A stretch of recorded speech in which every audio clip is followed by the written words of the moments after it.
Hello viewers, welcome to competitive bytes by Bharat. ఈరోజు మీ ముందుకు గవర్నమెంట్ ఆఫ్ ఇండియాకు సంబంధించిన ఇన్కమ్ ట్యాక్స్ డిపార్ట్మెంట్లో నోటిఫికేషన్ అయితే అఫీషియల్గా రిలీజ్ అయిన స్టూడెంట్స్. సో ఈ నోటిఫికేషన్ గురించి మీకు క్లియర్గా నేను ఈ వీడియోలో తెలియజేస్తాను. సో వీడియోని ఎండ్ వరకు చూడడానికి ట్రై చేయండి. అలాగే మన ఛానల్కి ఫస్ట్ టైం వచ్చిన న్యూస్ ఉంటే వెంటనే ఛానల్ని సబ్స్క్రైబ్ చేసుకోండి స్టూడెంట్స్. అలాగే పక్కనే ఉన్న బెల్ ఐకాన్ని ట్యాప్ చేయండి. సో దట్ నెక్స్ట్ టైం నేను ఏ వీడియోస్ చేసినా మీకు లేటెస్ట్ అప్డేట్స్ అనేవి రావడం జరుగుతుంది. ఇంకొక చిన్న రిక్వెస్ట్ ఏంటంటే స్టూడెంట్స్, మీకోసం ఇంత మంచి వీడియోస్ చేస్తున్నందుకు మీరు చిన్న లైక్ చేసి ఎంకరేజ్ చేయండి స్టూడెంట్స్. ఎందుకంటే మీ లైక్స్, మీ షేరింగ్సే మాకు చాలా ఇంపార్టెంట్. రాబోయే రోజుల్లో ఇంకా మంచి మంచి వీడియోస్తో మేము ముందుకు రావడానికి ట్రై చేస్తాం. So let us get into the actual video. మనం చూసుకుంటే కనుక ఇన్కమ్ ట్యాక్స్ డిపార్ట్మెంట్లో స్పోర్ట్స్ కోటా రిక్రూట్మెంట్ అయితే మనకు రిలీజ్ అవ్వడం జరిగింది. Sports quota recruitment 2021. The Principal Chief Commissioner of Income Tax Mumbai invites applications for recruitment of meritorious sports person in certain games or sports disciplines. The recruitment will be made in the following post clearly అని ఇక్కడ mention చేశారు.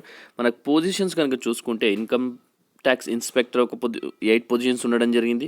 Tax assistants వచ్చేసి 83 positions అయితే ఉండడం జరిగింది. Multi tasking staff వచ్చేసి 64 positions అయితే ఉండడం జరిగింది స్టూడెంట్స్.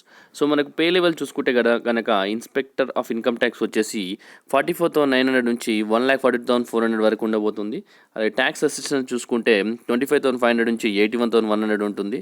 అలాగే మల్టీ టాస్కింగ్ స్టాఫ్ చూసుకుంటే 18,000 నుంచి 56,900 వరకు అయితే మనకు శాలరీ అయితే ఉండబోతుంది students, as per 7th pay commission అనమాట. సో టోటల్ వేకెన్సీస్ కనుక చూసుకుంటే మనకు చూసుకుందాం స్టూడెంట్స్. మనకు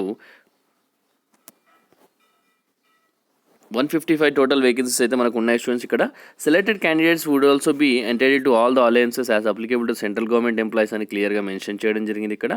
సో కంప్లీట్ డీటెయిల్స్ వచ్చేసి మనం చూద్దాం ఇప్పుడు ప్రస్తుతానికి. సో అప్లికేషన్ వచ్చేసి వెబ్సైట్లో అవైలబుల్ అయితే ఉంది. ఇక్కడ క్లియర్గా వెబ్సైట్ మెన్షన్ చేయడం జరిగింది. సో అప్లికేషన్ ఏ పోస్ట్కి అప్లై చేస్తున్నారో మీరు క్లియర్గా అప్లికేషన్ ఆన్లైన్లో అప్లై చేయాల్సి ఉంటుంది. సో నేను క్లియర్గా డీటెయిల్స్ ఎక్స్ప్లెయిన్ చేస్తాను చూడండి. ఎలిజిబిలిటీ కండిషన్స్కి వెళ్ళిపోదాం ప్రస్తుతానికి. ఏజ్ లిమిటెడ్ ఎడ్యుకేషనల్ క్వాలిఫికేషన్లకు చూసుకుంటే కనుక ఇన్స్పెక్టర్ ఆఫ్ ఇన్కమ్ ట్యాక్స్ వచ్చేసి ఏజ్ 18 to 30 సరిపోతుంది. బ్యాచిలర్స్ డిగ్రీ చేసి ఉండాలి ఏదైనా యూనివర్సిటీ నుంచి. ట్యాక్స్ అసిస్టెంట్ వచ్చేసి 18 to 27 సరిపోతుంది. బ్యాచిలర్స్ డిగ్రీతో పాటు డేటా ఎంట్రీ స్పీడ్ ఉండాలి అతనికి. అలాగే 8,000 కీ డిప్రెషన్స్ పర్ అవర్, ఒక గంటలో 8,000 కీ డిప్రెషన్స్ ఆయన కొట్టి ఉండాలి కీబోర్డ్ పైన. మల్టీ టాస్కింగ్ స్టాఫ్ వచ్చేసి 18 నుంచి 25 ఏజ్ మధ్యలో ఉండాలా. అతను ఇంటర్ పాస్ అయితే సరిపోతుంది స్టూడెంట్స్, ఇది మనకు సరిపోతుంది. అలాగే మనము candidate must have attend the stipulated age on August 1st లోపు ఈ ఏజ్ ఉంటే సరిపోతుందని క్లియర్గా మెన్షన్ చేయడం జరిగింది students. So upper age limit చూసుకుందాం. మ్యాక్సిమం 5 years అయితే రిలాక్సేషన్ ఇవ్వడం జరుగుతుంది ఓబీసీ క్యాండిడేట్స్కి. 10 years వచ్చేసి ఎస్సీ ఎస్టీకి ఇవ్వడం జరుగుతుంది. So as per government of India guidelines students అది వచ్చేసి. So departmental candidates with 3 years continuous service in central government can apply up to age of 40 years అనమాట. సో ఎవరైతే డిపార్ట్మెంటల్ ఏజ్ అంటే మన క్యాండిడేట్స్ ఉంటారో department candidate 3 years continuous service ఎవరైతే ఉందో central government వాళ్ళు 40 years వరకు అయితే అప్లై చేయొచ్చు. 45 years అయితే ఎస్సీ ఎస్టీ వాళ్ళు కూడా అప్లై చేయని క్లియర్గా మెన్షన్ చేయడం జరిగింది students. So candidates who have appeared at a qualifying examination are deemed to have appeared the passing of which would render them educational qualified to apply for this recruitment, but have not informed the result of can also apply అని చెప్పడం జరిగింది students. So already apply చేసిన వాళ్ళు ఎవరైతే result రాలేదో వాళ్ళు కూడా apply చేయొచ్చు అని క్లియర్గా మెన్షన్ చేస్తున్నారు. Such candidates will be required to produce proof of passing the request qualifying exam at the time of document verification or ground or proficiency test అని క్లియర్గా మెన్షన్ చేశాను. So applicant must be citizen of India, అదొకటి. Next list of games or sports for which recruitment is being made అనమాట.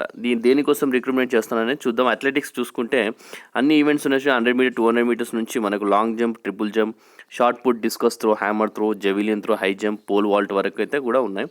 Swimming చూసుకుంటే 100 meters ఉంది. Butterfly, breast stroke and back stroke, free style కూడా ఉంది. Squash, billiards, chess, carrom, bridge, badminton, lawn tennis, table tennis, shooting, weight lifting, wrestling, boxing, judo. So gymnastics కూడా ఉండడం జరిగింది. Body building below 70 kg, 70 kg to 80 kg, volleyball, basketball, football, kabaddi, cricket అనమాట. So for the disciplines mentioned at serial number 17 to 22 only male players can apply. So 17 to 22 అంటే ఇవి body building కానీ, volleyball, basketball, football, kabaddi, క్రికెట్కి only male players apply చేయాలంటే students. మిగతా అన్నిటికీ female and male కూడా apply చేయాలని క్లియర్గా మెన్షన్ చేయడం జరిగింది స్టూడెంట్స్. సో స్పోర్ట్స్ ఎలిజిబిలిటీ చూసుకుందాం. Appointments will be made of sports persons considered meritorious with reference to the following criteria and students. చూసుకుంటే sports person who have represented state or the country in the national are international competition any of the game sports mention in para 2. So ఏదైనా sports men ఏం చేస్తారంటే స్టేట్ని కానీ కంట్రీని కానీ represent చేసిన వాళ్ళు eligible అని క్లియర్గా మెన్షన్ చేయడం జరిగింది. Sportsmen who have represented the university in the inter university tournaments conducted by the inter university. So ఎవరైనా యూనివర్సిటీని రిప్రజెంట్ చేస్తే వాళ్ళు కూడా ఎలిజిబుల్ అనమాట. Sportsmen who have represented the state school teams in the national sports games for schools conducted by all India school. So ఎవరైనా స్కూల్ని represent చేస్తారనుకోండి all India school లెవెల్లో వాళ్ళు కూడా eligible. Sportsmen who have been awarded national awards in physical efficiency under the national physical efficiency drive. So sports men ఎవరైతే national awards గెలుచుకున్నారో వాళ్ళు కూడా eligible అనమాట ఎలిజిబిలిటీ చూసుకుంటే. So list of authorities competent to award certificate and eligibility for recruitment sports persons. So మీకైతే అనెక్షన్స్ ఇవ్వడం జరుగుతుంది. ఆ form మీద సంతకాలు పెట్టించుకొని రావాల్సి ఉంటుంది. మీకు ఎక్కడెక్కడ మీకైతే సర్టిఫికేట్స్ వచ్చాయో ఇంటర్నేషనల్ కాంపిటీషన్లో ఎవరైనా విన్ అయ్యి ఉంటే సో అథారిటీ అవార్డింగ్ సర్టిఫికేట్ వచ్చి secretary of the national federation of the game concern అనమాట. మీకు అనెక్షర్ అయితే వెబ్సైట్లో ఇవ్వడం జరిగింది. అనెక్షర్ మీద సంతకాలు పెట్టించుకొని రావాల్సి ఉంటుంది. నేషనల్ కాంపిటీషన్ అయితే secretary of the national federation or secretary of the states association of the game concern అనమాట. వాళ్ళతో పెట్టించుకొని రావాలా అనెక్షర్ ఫిల్ చేసి. సో ఇంటర్ యూనివర్సిటీ టోర్నమెంట్స్ అయితే dean of sports or other officer in overall charge of sports of the university concern అనమాట. Annexure 3 అది. So next వచ్చేసి national sports or game for schools వచ్చేసి director additional or joint director in overall charge of sports అనమాట. Annexure 4 వాళ్ళకు. Physical efficiency drive వచ్చి secretary or other officer in overall charge of physical efficiency in the ministry of education అనమాట. వాళ్ళకు annexure 5. So ఇలా ఇవన్నీ specimen signatures తీసుకొని మీరు ఇంటర్వ్యూకి అయితే రావాల్సి ఉంటుంది. మన వెబ్సైట్లో ఉన్న ఈ అనెక్షన్స్ అని డౌన్లోడ్ చేసుకోండి. అక్కడ నుంచి ఇన్స్ట్రక్షన్స్ చూసుకుంటే candidate should read the below mention terms and condition క్లియర్గా మెన్షన్ చేయడం. ఓన్లీ వన్స్ అప్లికేషన్ అయితే సబ్మిట్ చేయాల్సి ఉంటుంది. Applicant should clearly indicate the post in the online application. మరి ఏదానికి అప్లై చేస్తే అది క్లియర్గా మెన్షన్ చేయమని క్లియర్ చెప్తున్నారు. So applicant should upload along with the application the under mention forms duly filled up and signed by the respective sports authorities or mention in para 4 of this instructions అనమాట.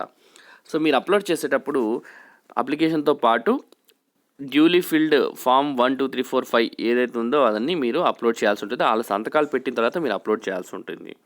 So next selection of క్యాండిడేట్స్కి వెళ్ళిపోదాం. చూసుకుంటే కనుక selection of candidates చూస్తే కనుక applicants scrutinised and suitable candidates will be short listed for further selection of process.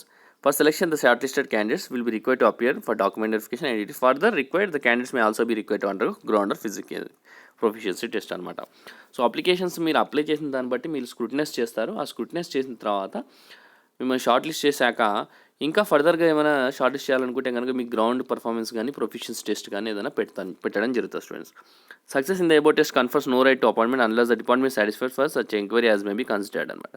ఒకవేళ మీరు ఇది క్లియర్ అయినంత వెంటనే మీకు జాబ్ ఇస్తారని కాదు, గ్యారంటీ కాదు. తర్వాత మీకు బ్యాక్గ్రౌండ్ ఎంక్వైరీ జరుగుతుంది. మీ మీద ఏమైనా పిటి కేసెస్ కానీ ఏమైనా ఉన్నాయో అలా చెక్ చేసుకున్న తర్వాత మీకు అపాయింట్మెంట్ అనేది ఇవ్వడం జరుగుతుంది. In case suitable candidates are not available in any of the sport disciplines mentioned in para 2, the Income Tax Department Mumbai reserves the right not to consider such sport disciplines అని క్లియర్గా mention చేయడం జరిగింది. Tax అసిస్టెన్స్కి అయితే candidates వచ్చేసి computer skill test అయితే వాళ్ళు undergo అవ్వాలని క్లియర్గా మెన్షన్ చేశారు. So applicant will be required to produce following certificates in original at the time of document verification అప్పుడు ఒరిజినల్ డాక్యుమెంట్స్ చూపించాలని క్లియర్గా మెన్షన్ చేశారు. ఇక్కడ చూడండి ఒరిజినల్ డాక్యుమెంట్స్ చూసుకుంటే కనుక మనము ఇక్కడ క్లియర్గా నేను చదువుతాను వినండి.